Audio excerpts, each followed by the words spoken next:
Is there a similarity between Tom Brady and Nolan Ryan that you can put out there on the table? Because we're seeing Brady do things in the NFL that we've never seen before, and Nolan, in many ways, was that guy in Major League Baseball as well. Tom Rich, House. you're really setting me up perfectly here. Well, that's what I do for a living, Tom. I know what you do for a living. But I can pitch as well. And I I'm more appreciate underhanded, just setting it up for you on a team. I hit the crease between old school and new school. Yes. And Nolan was the first test baby with all the new research that we did with motion analysis, with ground force production, energy going into the arm, which we need to talk about shoulders with your guys over here.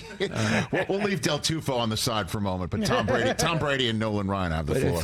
If you follow four basic principles: biomechanics, functional strength, mental emotional management, and nutrition and sleep for recovery, there's no reason an athlete can't do at age 45 what he did at age 25.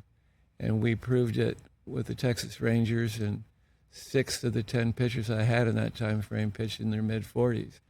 By the time I got around to Tom Brady, walking by Belichick's office one time when we had been out on the field throwing the football, Belichick called us in and said, okay, tell me why I shouldn't trade Tom Brady. And at this time, I think Brady was 37, 36. And I just said, well, Bill, the research shows that if Tom does what he's supposed to do, all those 4 things I just mentioned, which he does to the T, there's no reason he shouldn't play until he's 45. And here we are. So Brady, what would you say, listened to you all the way up until he was 42, and that was the end of that? I mean, he's still putting numbers up. And I know that, but I'm just wondering, so Belichick said, okay, why? He really asked you, why shouldn't I trade Tom Brady right now? Yeah, because the prevailing, in my generation, you were done as a pitcher at age 32, 33. Yes. We proved that wasn't true because of what we had done with the Rangers.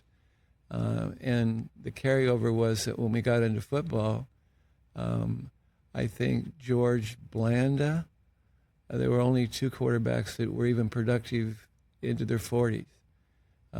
And so we just took what we learned in baseball and put it in front of the quarterbacks. And quarterbacks, by the way, are a lot easier to work with than pitchers are. Is that so?